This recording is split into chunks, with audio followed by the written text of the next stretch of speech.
তো আমার মনে হচ্ছে স্ক্রিনও দেখা যাচ্ছে এবং আমার গলাও শোনা যাচ্ছে।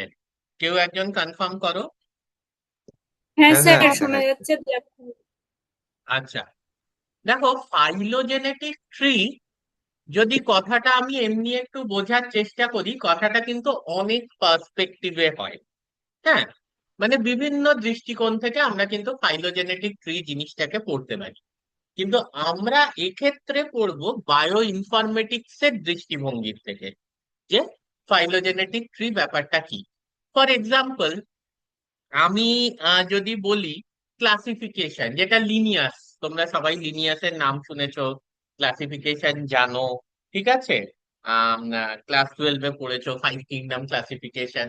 ওগুলো কিন্তু mainly morphological and analytical character, এই অ্যানাটমিক্যাল ক্যারেক্টারের বেসিসেই হতো, যে বাহ্যিক কি কি বৈশিষ্ট্য আছে বা ভেতরে কি কি কিরকম অর্গানস আছে ইত্যাদি, সেগুলোর বেসিসেই হতো। কিন্তু এখন এই ফাইলোজেনি ব্যাপারটা অনেক ইভলভ করে গেছে। কেন? না, এখন ফাইলোজেনেটিক ট্রি কিন্তু কনস্ট্রাক্টেড হয় based on molecular sequence data of DNA, RNA, protein etcetera. তার মানে আমরা যেটা বায়ো ইনফরমেটিক্স এর পার্সপেক্টিভে পড়বো, সেটাকে আমরা বলবো মলিকিউলার ফাইলোজেনি। ঠিক আছে, আমরা যেটা বায়ো ইনফরমেটিক্স এর পার্সপেক্টিভে পড়বো, সেটাকে আমরা বলবো মলিকিউলার ফাইলোজেনি বা মলিকিউলার ফাইলোজেনেটিক ট্রি। এবার, কারণ এখানে কোনো বৈশিষ্ট্য বা কিছু দেখা হচ্ছে না, যে তোমারও লেজ আছে আমারও লেজ আছে ফলে আমরা একটা ট্যাক্সনে বিলং করি, এই রকম কিন্তু ভাবা হচ্ছে না। এখানে একেবারে ডিটেলসে যাওয়া হচ্ছে, যে DNA sequence, RNA sequence, protein sequence কি, ওই জন্য মলিকিউলার ফাইলোজেনি। কেন? মলিকিউলস গুলো কি? DNA, RNA, protein.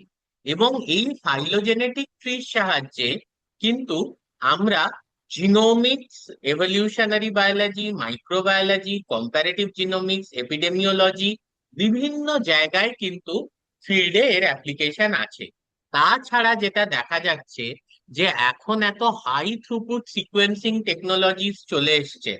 ঠিক আছে, এত বেশি হাই থ্রুপুট সিকোয়েন্সিং টেকনোলজিস চলে এসছে, মানে sequencing has become very easy. কারণ তোমার মলিকিউলার ফাইলোজেনি করার জন্য যে প্রি রিকুইজিটটা, সেটা হচ্ছে the sequence data, sequence data of DNA, sequence data of RNA, sequence data of protein. তাহলে এই মুহূর্তে যেহেতু প্রচুর হাই থ্রুপুট সিকোয়েন্সিং টেকনোলজিস আছে, হ্যাঁ, ফলে ফাইলোজেনেটিক মেথডস কিন্তু প্রায় ইন্ডিসপেন্সেবল বায়োলজিক্যাল ডেটা সেটস নিয়ে কাজ করার জন্য।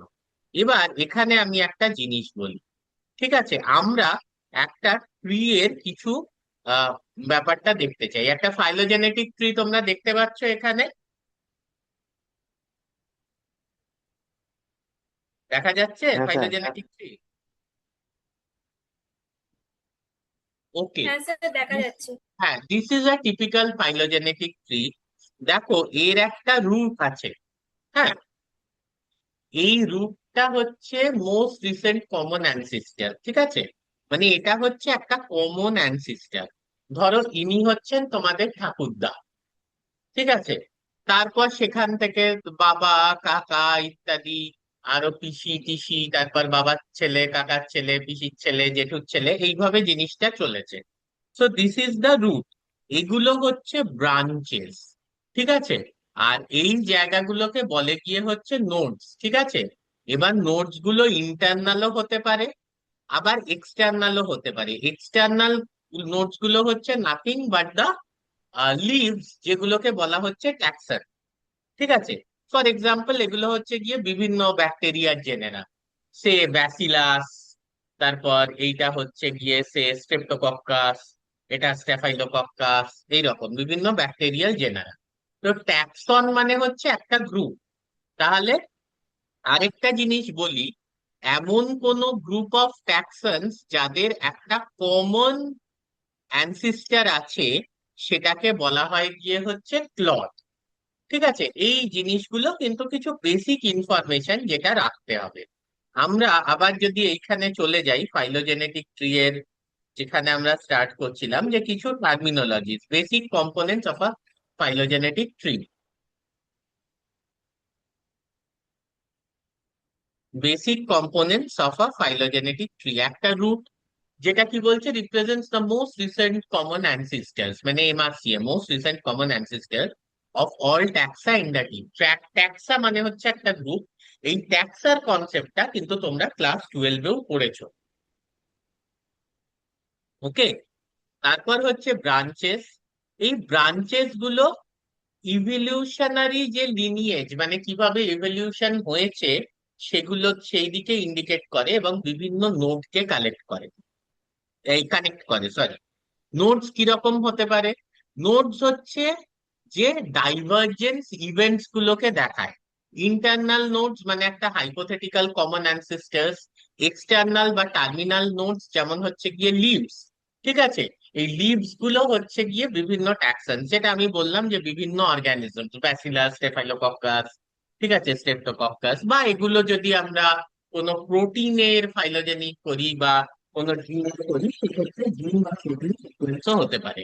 ক্ল্যাড হচ্ছে, যেটা তোমাদের তখন বললাম, যে একটা group consisting of an ancestor and all its descendants. ঠিক আছে, consisting of an ancestor and all its descendants. ঠিক আছে, এই ক্ল্যাডটা ছবিতে নেই, ফলে আমি বোঝাচ্ছি। এবার যেটা হচ্ছে যে ব্রাঞ্চ লেংথ, ব্রাঞ্চটা কতটা বড়, হ্যাঁ, সেটা কিন্তু রিপ্রেজেন্ট করবে যে এভলিউশনারি ডিস্টেন্স কতটা। যদি এভলিউশনারি ডিস্টেন্স বেশি হয়, তাহলে ব্রাঞ্চ লেংথটাও বড় হবে। এবং ব্রাঞ্চ লেংথ কিন্তু এটাও দেখায় যে কতগুলো মিউটেশন হয়েছে। সে একটা প্রোটিন আছে গিয়ে হচ্ছে ওয়াইএসপিডি, হ্যাঁ, ফ্রম স্ট্যাফাইলোকক্কাস। এবার ওয়াইএসপিডি ফ্রম ব্যাসিলাস। দুটো সিকোয়েন্স কাছাকাছি কিন্তু পুরোপুরি সেম নয়, অনেকটা চেঞ্জ আছে। তাহলে কতটা ডিফারেন্স হয়েছে, হ্যাঁ। বা এইরকম আর কি, যেমনি ধরো আমি একটা রিয়েল এক্সাম্পলই দিই। Say PCR V from Pseudomonas aeruginosa, LCR V from Yersinia enterocolitica. ঠিক আছে। তা এই দুটো প্রোটিনের মধ্যে কতটা মানে ডিফারেন্স হয়েছে, যদি ব্রাঞ্চ লেংথ অনেক বেশি হয়, তার মধ্যে ডিফারেন্স অনেক বেশি হয়েছে। এবং অনেক আগে যদি ব্রাঞ্চ গুলো আলাদা হয়ে যায়, তার মানে যে ডাইভারজেন্স, মানে দুটো প্রোটিন আলাদা এভলিউশনারি পাথওয়েতেও অনেক আগে চলে গেছে, বা এখানে অর্গানিজম বা জেনেরাও হতে পারে। তাহলে ক্ল্যাড হচ্ছে গিয়ে এই জিনিসটা দেখো। এই টোটালটা আমি যদি তোমাদেরকে একটু এঁকে দেখাই, এইটা হচ্ছে দুধ, হ্যাঁ, এইটা হচ্ছে গিয়ে ক্ল্যাড। মানে এই কমন একটা অ্যানসিস্টার আছে এবং এর থেকে যে যে ট্যাক্সন বেরিয়েছে। এবার এই যে ফাইলোজেনেটিক ট্রি, এবার এখানে একটা জিনিস বোঝো, যে এখানে বি আর সি কিন্তু খুব কাছাকাছি, আবার এর থেকে সি কিন্তু অনেকটা দূরে, কারণ এই যে ব্রাঞ্চ লেন্থটা এটা অনেকটা বেশি, ফলে এইটা কিন্তু অনেক আগে ডাইভার্জ করে গেছে। এ আর সি বা এ আর বি কিন্তু অনেক আগে ডাইভার্জ করেছে, কিন্তু বি আর সি কম্পারেটিভলি অনেক ক্লোজ টু ইচ আদার, কারণ এরা কিন্তু অনেকটাই পরে ডাইভার্জ করেছে। So these are some of the information that you get from a phylogenetic tree. আরেকটা দেখো, ফাইলোজেনেটিক ট্রি এই বাইফার্কেটিং মাল্টিফার্কেটিং বাদ দাও, রুটেড হতে পারে, মানে একটা কমন রুট এর থাকতে পারে, যেখান থেকে বিভিন্ন ট্যাক্সনস কিন্তু বেরোচ্ছে। বা আনরুটেড হতে পারে, যে কোনো কমন রুট নেই, জাস্ট বিভিন্ন ট্যাক্সনস এর মধ্যে কি রিলেশন আছে, কতটা রিলেটেডনেস আছে রাদার, সেইটা বোঝাচ্ছে। আর রুটেড ট্রিটা কিন্তু এভলিউশনটা কি পাথওয়েতে হয়েছে, ফাইলোজেনেটিক ফাইলোজেনিটা কি, এভলিউশনারি লিনিয়েজটা কি, সেই ব্যাপারটা কিন্তু বলছে। ঠিক আছে। এবার এখানে যেটা হতে পারে, বাইফার্কেটিং হতে পারে, মানে একটা নোড থেকে, ইন্টারনাল নোড থেকে ধরো দুটো ট্যাক্সন হলো। ফার্কেটিং হতে পারে, মানে একটা ইন্টারনাল নোড থেকে একাধিক ট্যাক্সন দেখা যাচ্ছে। So these are some types of phylogenetic trees. ঠিক আছে। এইটা একটু, ছবিটা একটু মাথায় রাখো। এবার আমরা এক এক করে দেখে নিই যে ফাইলোজেনেটিক ট্রি কি কি ধরনের হয়। So the types of phylogenetic tree could be rooted. হ্যাঁ, রুটেড মানে হচ্ছে যেখানে কিন্তু ইভলিউশনারি ডিরেকশনটা আছে সেটা একটা কমন অ্যানসিস্টর থেকে আসছে। এক্ষেত্রে আমরা কিন্তু অ্যানসিস্ট্রিটা বা কমন অ্যানসিস্টরকে জানতে পারি এবং এভলিউশনারি পাথওয়েটা কি, লিনিয়েজটা কি, সেটাও কিন্তু জানতে পারি। এভলিউশনারি বায়োলজি নিয়ে যারা পড়াশোনা করে তাদের জন্য এটা কিন্তু খুব ইম্পর্টেন্ট। তোমরা জানো যে স্যান্তে পাবো বলে একজন সায়েন্টিস্ট তার থেকে 4 বছর আগে কিন্তু নোবেল প্রাইজ পেয়েছেন এইরকম হিউম্যানের এভলিউশনটা স্টাডি করে এবং হিউম্যানের এভলিউশনটা প্রেডিক্ট করে। হ্যাঁ, আচ্ছা, এরপর হচ্ছে আনরুটেড ট্রি। আনরুটেড ট্রি কিন্তু কোনো অ্যানসিস্ট্রির ব্যাপারে কিছু বলে না, ঠিক আছে, অ্যানসিস্ট্রাল লিনিয়েজের ব্যাপারে কিছু বলে না। এরা খালি একটা ট্যাক্সনের অন্য ট্যাক্সনের সাথে যে রিলেটেডনেস সেই ব্যাপারটুকু কিন্তু এরা বলছে। হ্যাঁ, কিন্তু কি ডিরেকশনে এভলিউশন হয়েছে সেটা কিন্তু বলছে না। নেক্সট আমরা চলে আসি যে এইটা অনেকেই যারা ওয়েব বেস টুলস এর কোর্সটা করেছো তাদের কাছে জিনিসটা খুব সহজ মনে হবে, বাট যাই হোক, সবাই বিয়ার করো। সেটা হচ্ছে বায়োইনফরমেটিক্স ওয়ার্কফ্লো ফাইলোজেনেটিক অ্যানালিসিস কিভাবে হচ্ছে। তো সবার আগে হচ্ছে যে আমরা সিকোয়েন্স রিট্রিভ করব, ঠিক আছে। হ্যাঁ, সিকোয়েন্স আমাদের সবার আগে কিন্তু পেতে হবে। যে জিন সিকোয়েন্স জেন ব্যাংক থেকে পেতে পারি, প্রোটিন সিকোয়েন্স পেতে পারি ইউনিপ্রট থেকে, এনসিবিআই আছে, ইএমবিএল আছে, ডিডিবিজি আছে। হ্যাঁ, এই প্রত্যেকটা ডেটাবেস থেকে কিন্তু আমরা বিভিন্ন প্রোটিন ও জিনের সিকোয়েন্স পেতে পারি, ঠিক আছে। এরপর হচ্ছে মাল্টিপল সিকোয়েন্স অ্যালাইনমেন্ট, মানে এই সিকোয়েন্স গুলোকে আমরা কিভাবে অ্যালাইন করব। ঠিক আছে, সিকোয়েন্স অ্যালাইনমেন্টের বিভিন্ন টুল আছে, ক্লাস্টাল ডাব্লু, ক্লাস্টাল ওমেগা, মাফট, মাসল, ঠিক আছে। তারপর হচ্ছে টি কফি, মল্ট অ্যালাইন, এবং এর মধ্যে একাধিক টুল ইউজ করেছে যারা ওয়েব বেস টুলের ক্লাসগুলো করেছে ওই ইয়ে কোর্সটার আর কি, কি বলে ওই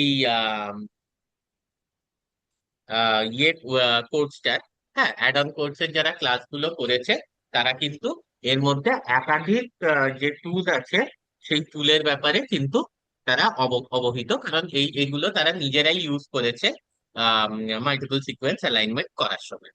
তারপর এখানে একটা দেখিয়েছে যে সিকোয়েন্স অ্যালাইনমেন্ট করা হয়েছে। হ্যাঁ, এবার এই সিকোয়েন্স অ্যালাইনমেন্টটা আমরা কেন করছি? টু আইডেন্টিফাই কোন রিজিয়নটা conserve between two different between genes from two different or three different species, কোন রিজিয়নটা conserve between proteins from two or three different species, এটা জানার জন্য। তাহলে ফার্স্ট স্টেপ হচ্ছে আমরা সিকোয়েন্স ডেটা রিট্রিভ করলাম, সেকেন্ড স্টেপ হচ্ছে আমরা সিকোয়েন্স অ্যালাইনমেন্ট করলাম, থার্ড হচ্ছে মডেল সিলেকশন। এবার এই যে ডিফারেন্সটা, এই ডিফারেন্সটা মানে দুটো নিউক্লিওটাইড আলাদা জিনের ক্ষেত্রে বা দুটো প্রোটিন আলাদা, ঠিক আছে। এইটা কিন্তু এই ধরনের এভলিউশনারি মডেলকে যদি আমাদের এস্টিমেট করতে হয় সেক্ষেত্রে আমাদের সাবস্টিটিউশন রেটটা জানতে হবে যে কতটা আলাদা একটা জিন দুটো স্পিসিস এর মধ্যে, কতটা আলাদা 16S RDNA দুটো স্পিসিস এর মধ্যে বা দুটো জেনেরার মধ্যে কতটা আলাদা, অ্যামিনো অ্যাসিড দুটো জেনেরা দুটো স্পিসিস এর মধ্যে কতটা আলাদা। এইটাই যদি নিউক্লিওটাইড সাবস্টিটিউশন মডেল হয় সেক্ষেত্রে বিভিন্ন অ্যালগোরিদমস আছে, যেমনি জুক্স কান্টুর, হ্যাঁ, কিমারু টু প্যারামিটার, HKY85 বা জিটিআর, জেনারেল টাইম রিভার্সাল। যদি প্রোটিন সাবস্টিটিউশন মডেলস হয় সেক্ষেত্রে প্যাম আছে, জিটিটি আছে, ওয়াগ আছে, এলজি আছে। এই মডেলস গুলো কি তোমাদের অ্যাবসলিউটলি জানার দরকার নেই, অলরেডি আমরা যে লেভেলে পড়ছি that is beyond the scope of your syllabus, আমরা অনেকটাই ডিটেলসে পড়ছি। জাস্ট এগুলো জেনে রাখবে যে মডেল সিলেকশনের ক্ষেত্রে এগুলো কাজে লাগে। যদি আমাকে নিউক্লিওটাইড সাবস্টিটিউশন মডেল করতে হয়, মানে আমি যদি জিন নিয়ে মলিকিউলার ফাইলোজেনি করি তাহলে সেক্ষেত্রে, বা 16S RDNA নিয়ে করছি সেক্ষেত্রে নিউক্লিওটাইড সাবস্টিটিউশন মডেল। আমি যদি এবার প্রোটিন নিয়ে করি, পিসিআরবি, এলসিআরবি বা ইএসপিডি, সেক্ষেত্রে প্রোটিন সাবস্টিটিউশন মডেল। ফাইনালি যেটা হচ্ছে যে ট্রি কনস্ট্রাকশন, এই ট্রি কনস্ট্রাকশনটা মেগা দিয়ে, তোমরা হয়তো ছিলে না কারণ তোমাদের সেদিন ইয়ে ছিল, পরীক্ষা চলে আসছিল, তাই তোমরা হয়তো করনি। তাহলে এটা আমি তোমাদেরকে করে দেখাবো আর কি, ঠিক আছে। বাট ট্রি কনস্ট্রাকশনটা এবার তোমাদের মধ্যে অনেকেই হচ্ছে যে আমাদের পেপার টেপার গুলো প্রেজেন্ট করেছো, 16S RDN এর ব্যাপারে জানো, তারা কিন্তু কিছু টার্মিনোলজি শুনেছো। যেমন হচ্ছে ওই জুক্স কন্টুর মেথড বা নেবার জয়নিং মেথড ইত্যাদি ইত্যাদি। এই যে ফাইলোজেনেটিক ট্রি কনস্ট্রাক্ট করা হচ্ছে, এই ফাইলোজেনেটিক ট্রি কনস্ট্রাক্ট করার দু ধরনের কিন্তু মেথড আছে। একটা হচ্ছে ডিস্টেন্স বেসড মেথড। তার মানে কি হচ্ছে, এই মেথডে ক্যালকুলেট করা হচ্ছে pairwise evolutionary distance among different sequences. ঠিক আছে, এইটা দুটো অ্যালগরিদমে করা যায়। একটা হচ্ছে UPGMA, unweighted pair group method with arithmetic mean. ঠিক আছে, এই অ্যালগোরিদমের ক্ষেত্রে কিন্তু একটা কনস্ট্যান্ট এভলিউশনারি রেট অ্যাজিউম করে নেওয়া হয়, কিন্তু কমপ্লেক্স ডেটা সেটের জন্য এই অ্যালগোরিদমটা কিন্তু খুব একটা অ্যাপ্রোপ্রিয়েট নয়। ঠিক আছে, নেক্সট আমরা এই ডিস্টেন্স বেসড মেথডস এ আরেকটা অ্যালগোরিদম চলে আসছি, যেটা ফাইলোজেনেটিক ট্রি কনস্ট্রাকশনের ক্ষেত্রে সব থেকে বেশি ইউজড অ্যালগোরিদম। সেটাকে বলা হয় নেবার জয়েনিং। ঠিক আছে, নেবার জয়নিংটা কিন্তু most widely use distance based methods. এর জন্য কিন্তু কোনো মলিকিউলার ক্লকের অ্যাজাম্পশনের দরকার হয় না, এবং এটা লার্জ ডেটা সেটের ক্ষেত্রেও খুব অ্যাপ্লিকেবল। কিন্তু ব্যাপার হচ্ছে যে এটা কিন্তু আনরুটেড ট্রি তৈরি করে, মানে বেসিক্যালি বিভিন্ন জেনেরার মধ্যে যে রিলেটেডনেসটা বা বিভিন্ন অর্গানিজমের মধ্যে যে রিলেটেডনেসটা সেটা শো করে। নেক্সট হচ্ছে ক্যারেক্টার বেস মেথডস। ঠিক আছে, এই ক্যারেক্টার বেস মেথডস কি করছে, ইন্ডিভিজুয়াল নিউক্লিওটাইড বা অ্যামিনো অ্যাসিডের পজিশনকে অ্যানালাইজ করে ফাইলোজেনেটিক ট্রি ক্রিয়েট করছে। এর মধ্যে ম্যাক্সিমাম পার্সিমানি মেথড খুব কমন। এটা বলছে কি, এটার প্রিন্সিপাল যে বেস ট্রি হচ্ছে যেখানে আমি মিনিমাম সংখ্যক এভলিউশনারি চেঞ্জেস করব। মিনিমাম সংখ্যক এভলিউশনারি চেঞ্জেস করে যে ট্রিটা আমি তৈরি করতে পারবো, that is the best tree. ঠিক আছে, এছাড়াও দুটো মেথড আছে ক্যারেক্টার বেস মেথডের আন্ডারে, দুটো অ্যালগোরিদম আছে। একটা হচ্ছে ম্যাক্সিমাম লাইকলিহুড মেথড।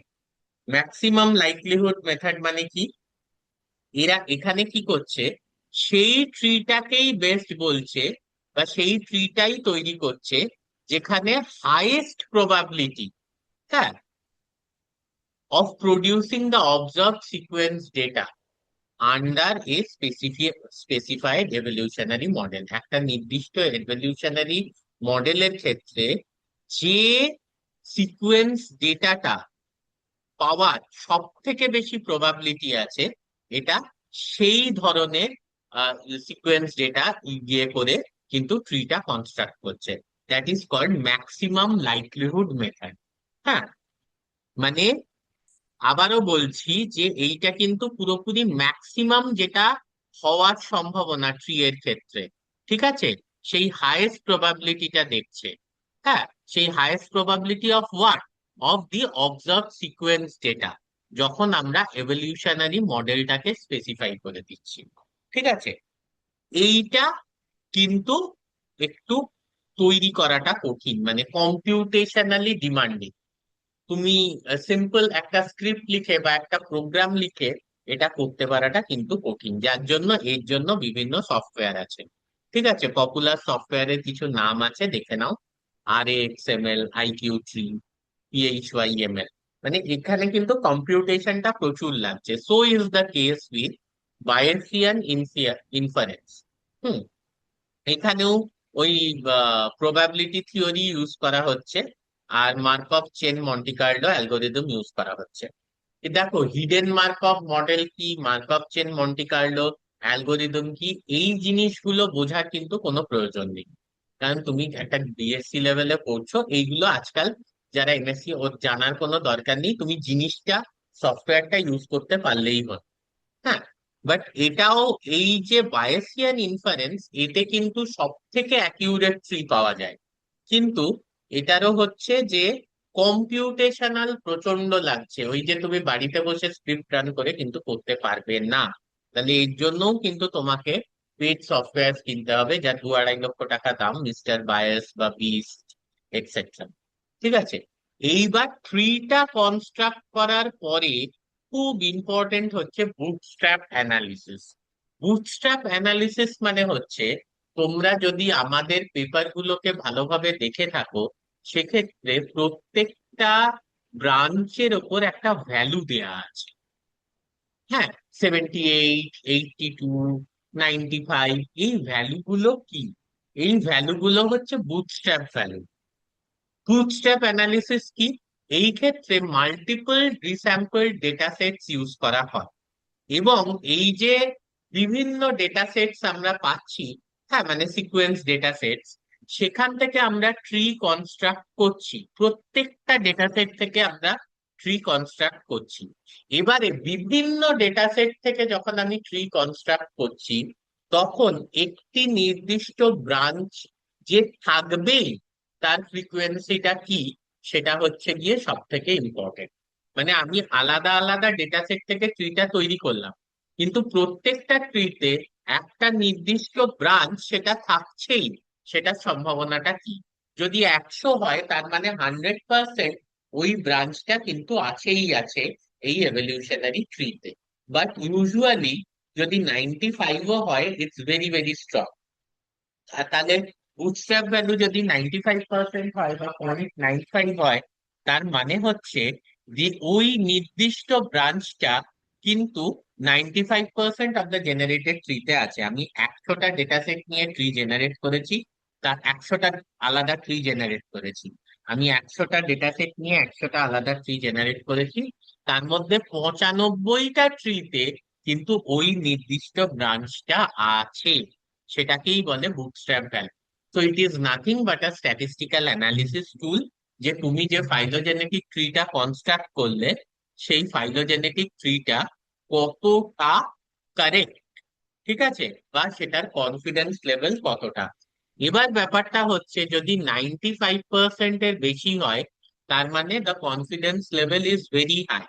যদি 80 to 95% হয়, মানে বুটস্ট্র্যাপ ভ্যালু যদি 0.8 to 0.95 হয়, তার মানে মিনিমাম 100টার মধ্যে 80টা গাছে ওই ব্রাঞ্চটা আছে। সেক্ষেত্রেও কিন্তু খুব স্ট্রং কনফিডেন্স যে ট্রিটা কিন্তু ঠিক আছে, confidence in terms of statistics. যদি 70 থেকে 79 হয়, 100টার মধ্যে 70টার থেকে 69টা হয়, তাহলেও মডারেট একটা কনফিডেন্স যে না, ট্রিটা ঠিকই আছে, ওই ব্রাঞ্চটা ওই জায়গাতেই থাকবে।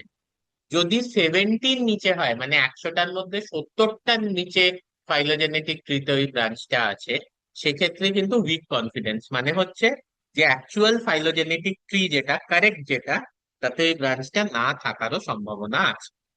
ঠিক আছে। এবার কিছু সফটওয়্যার যেটা আমরা ফাইলোজেনেটিক অ্যানালিসিসে ইউজ করি, এগুলো তোমরা নাম মনে রাখতে পারো। আমি মেগাটা করে দেখিয়েছিলাম প্রত্যেককে ওয়েব বেস টুলের ক্লাসে, ঠিক আছে, এবং আমি আশা করব যে তোমাদের প্র্যাকটিক্যালেও এই মেগাটা করে দেখানো হবে। যেই প্র্যাকটিক্যাল করাবেন ফাইলোজেনেটিক ট্রি কনস্ট্রাকশনে, তিনি এই মেগাটা করে দেখাবেন, কারণ এক্সামে হাই চান্স আছে যে এটা ধরা হবে। ঠিক আছে। তো এবার যেটা ব্যাপার হচ্ছে, মানে প্র্যাকটিক্যাল এক্সামে এবার যেটা ব্যাপার হচ্ছে, হোয়াট আর দি অ্যাপ্লিকেশনস। ঠিক আছে, applications of the phylogenetic tree, হ্যাঁ, ইন বায়োইনফরমেটিক্স। প্রথমে হচ্ছে evolutionary study, that is the most important thing. হ্যাঁ, স্পিসিস এভলিউশন কিভাবে হয়েছে সেটা বোঝা, কিংবা কোনো কমন অ্যানসিস্টারকে ট্রেস করা বা ট্র্যাক করা। ঠিক আছে। তারপর হচ্ছে কম্পারেটিভ জেনোমিক্স। কম্পারেটিভ জেনোমিক্স মানে হচ্ছে গিয়ে যে বিভিন্ন যে অর্গানিজম আছে তাদের জিনোমটাকে কম্পেয়ার করা। হ্যাঁ, এবং এইখানে কিন্তু এই molecular phylogeny, specially with respect to genes বা genome, is very important for comparing genes across different species, মানে আলাদা আলাদা স্পিসিস এর মধ্যে জিন কম্পেয়ার করা। এটাও কিন্তু এই হিউম্যান এভলিউশন স্টাডি করার একটা খুব বড় টুল ছিল, যে হোমো স্যাপিয়েন্স স্যাপিয়েন্স আর হোমো স্যাপিয়েন্স নিয়ান্ডারথাল এর মধ্যে কি কি ডিফারেন্স হলো, বা Homo হ্যাবিলাস, Homo erectus, Homo sapiens, এদের মধ্যে কি কি ডিফারেন্স হলো। এবং এর সাহায্যে কিছু জিন আছে যার কিন্তু আমরা কনজার্ভ রিজিয়ন এবং ভ্যারিয়েবল রিজিয়নও ডিটারমাইন করতে পারি। হ্যাঁ, functional annotation very very very important. আমরা যখন হোল জিনোমকে সিকোয়েন্স করি, তো অনেক তো আননোন জিনস পাওয়া যায়, কিন্তু সেই জিনকে কিন্তু ফাংশন দেয়া যায়, একটা ফাংশন অ্যানোটেট করা যায়, বা একটা বলা যায় যে এই জিনের কাজটা এই কিসের ওপর বেস করে, না সেই জিনের হোমোলোগাস সিকোয়েন্সের যে জিন আছে তার কিসে কি কাজ করছে সেটার উপর বেস করে। আমার ডেটাবেসে জিন এক্স এর হোমোলগ হচ্ছে জিন ওয়াই, তাহলে জিন ওয়াই কি কাজ করছে আমি জানি, কিন্তু জিন এক্স কি কাজ করছে আমি জানি না। তাহলে আমি যেটা বললাম যে জিন এক্সও প্রবাবলি ওই কাজটা করছে, that is called functional annotation. Then we have microbial taxonomy. এটা আমরা খুব কমন করে থাকি, তোমরা জানো আমাদের ল্যাবেও এই কাজটা হয়, যে 16S rDNA জিন বেস ক্লাসিফিকেশন, যেটাকে অ্যাকচুয়ালি 16S rRNA বলে, বাট আমরা তো rRNA কে সিকোয়েন্স করি না, আমরা rDNA জিনটাকে সিকোয়েন্স করি। যাই হোক, এর সাহায্যে কিন্তু আমরা ব্যাকটেরিয়া এবং আর্কিয়াকে আইডেন্টিফাই খুব ইজিলি করতে পারি, মানে একটা আননোন ব্যাকটেরিয়া বা আর্কিয়াকে খুব ইজিলি আইডেন্টিফাই করতে পারি।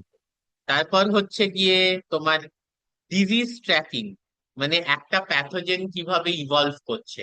ওই যে প্রথমে বলছিল না যে চায়না নাকি সার্স কোভ 2 ভাইরাসটাকে ল্যাবে বানিয়ে, মানে করোনা ভাইরাসকে ল্যাবে বানিয়ে তারপরে সেটাকে পৃথিবীতে ছেড়ে দিয়েছে, তারপর দেখা গেল যে না, এই কথাটা কিন্তু ঠিক নয়, কারণ করোনা ভাইরাসের সাথে 97 96% অব্দি সিমিলার কিন্তু জিনোমের ভাইরাস অলরেডি এক্সিস্ট করে। তো সেই ভাইরাসটাই আরেকটু ইভলভ করে কিন্তু সার্স-কোভ 2 হয়েছে আর কি। তা এইভাবে আমরা একটা প্যাথোজেন, বিশেষ করে ডেঞ্জারাস প্যাথোজেন, সেটা কিভাবে ইভলভ করছে সেটা দেখতে পারি। এবং আমরা কিন্তু, সময় শেষ হয়ে আসছে, যে আউটব্রেকস গুলো সেটাকেও কিন্তু আমরা এভাবে কন্ট্রোল করতে পারি। যে প্রথমটা এলো গিয়ে হচ্ছে একটা স্ট্রেনের জন্য, তারপরে মেইনলি সেকেন্ড ওয়েভে ডেল্টা স্ট্রেনটা খুব কমন ছিল, ঠিক আছে, সার্স-কোভ 2 ডেল্টা স্ট্রেনটা কমন ছিল। তারপরে দেখা গেল ওমিক্রন, ঠিক আছে, সেটা খুব common, so on and so fourth. ঠিক আছে, তো এই যে এখানে দেখো, এখানে লিখে উঠছে সার্স-কোভ 2 ভ্যারিয়েন্টস, হ্যাঁ, alpha, beta, delta, omicron etcetera. Influenza virus কিভাবে ইভলভ করেছে, কারণ খুব ফ্লু অনেক লোককে মেরে দেয়, ফলে ওই ভাইরাসের ইভলভ ইভলিউশনটা স্টাডি করা কিন্তু খুব ইম্পর্টেন্ট, সেটা ভ্যাকসিনের এফেক্টিভিটিকেও দেখায়। এইচআইভি ট্রান্সমিশন স্টাডি, মানে যেটা সিমিয়ান ইমিউনোডেফিসিয়েন্সি ভাইরাস ছিল, যেটা কি এপস দের বা বাঁদরদেরকে ইনফেক্ট করতো, হঠাৎ করে তার মধ্যে কি চেঞ্জ ঘটলো যে সেটা হিউম্যানকে ইনফেক্ট করতে শুরু করলো। ঠিক আছে, then we have drug and vaccine development. এখানে কিন্তু খুব ইম্পর্টেন্ট, কারণ এই কনজার্ভ রিজিয়নস যেগুলোর কথা আমি বারবার বলছিলাম, during multiple sequence alignment we could get the conserve regions. এই কনজার্ভ রিজিয়নস গুলোকে কিন্তু টার্গেট করা যায়, ড্রাগ টার্গেট করা যায়, বা ভ্যাকসিনে অ্যাজ অ্যান্টিজেন্স টার্গেট করা যায়। হ্যাঁ, ফলে এইগুলোকে করলে কি হবে, রেজিস্ট্যান্ট স্ট্রেনস যেগুলো আছে সেগুলোকেও কিন্তু আমরা মনিটর করতে পারি, মানে ওই কনজার্ভ রিজিয়নের এগেনস্টে আমরা কিন্তু ড্রাগ ডিজাইন করতে পারি। হয় রেজিস্ট্যান্ট স্ট্রেনেও সেই কনজার্ভ রিজিয়নটা থাকবে, যেটা সম্ভাবনা বেশি, বা যদি সেই রিজিয়নটাও চেঞ্জ হয়ে যায়, তাহলে তো ওই পার্টিকুলার ভ্যাকসিন বা ড্রাগটা কোনোভাবেই কাজ করবে না। এছাড়া যেটা হচ্ছে যে মেটাজিনোমিক অ্যানালিসিস, যেটার ব্যাপারে আমরা বলছিলাম তোমাদেরকে এবারে ট্যুরেই প্রচুর, যে মেটাজিনোমিক অ্যানালিসিস করতে হবে, মানে একটা মাটিতে, যেটা ধরো পলাশ, পিট, পৃথা তুললো, সেখানে কতগুলো different types of microbial community আছে, কত ধরনের ব্যাকটেরিয়া আছে, সেইটা দেখা। এবং তার দরুন কিন্তু আমরা বায়োডাইভার্সিটি অ্যাসেসমেন্টও করতে পারি। বায়োডাইভার্সিটি মানে যে শুধু অ্যানিমাল আর প্লান্টের ডাইভার্সিটি তা নয়, এগুলো কিন্তু মাইক্রোবিয়াল ডাইভার্সিটিও। ফলে মেটাজিনোমিক্স বলে দিচ্ছে একটা সয়েলের মধ্যে কত ধরনের ব্যাকটেরিয়া আছে, আপ টু জেনেরা। মেটাজিনোমিক্স এর সাহায্যে কিন্তু স্পিসিস প্রেডিক্ট করা যায়, আপ টু জেনেরা কতগুলো জেনাসের ব্যাকটেরিয়া আছে, এবং সেখান থেকে একটা পার্টিকুলার সয়েল স্যাম্পেলের বায়োডাইভার্সিটিও কিন্তু আমরা অ্যানালাইজ করতে পারি। ঠিক আছে, তো তোমরা যদি প্রথম থেকে ব্লাস্ট, এমএসএ ইত্যাদি পড়ো, তাহলে আমার মনে হয় না যে এইটা বোঝাটা একেবারেই খুব ডিফিকাল্ট হবে। আর যারা ওয়েব বেস টুলের ক্লাস করেছো, তাদের ক্ষেত্রে তো এটা বোঝাটা অত্যন্ত সোজা একটা জিনিস। ঠিক আছে, কিছুই ডিফিকাল্ট নয়, খুব সোজা একটা জিনিস। জাস্ট এই ভিডিওটার থ্রু দিয়ে গো থ্রু করতে হবে এবং নোটটার থ্রু দিয়ে গো থ্রু করতে হবে। তো এখানেই আমি শেয়ারিং স্টপ করলাম। ঠিক আছে, রেকর্ডিং স্টপ করলাম। কারোর যদি কোনো প্রশ্ন থাকে করো এবার।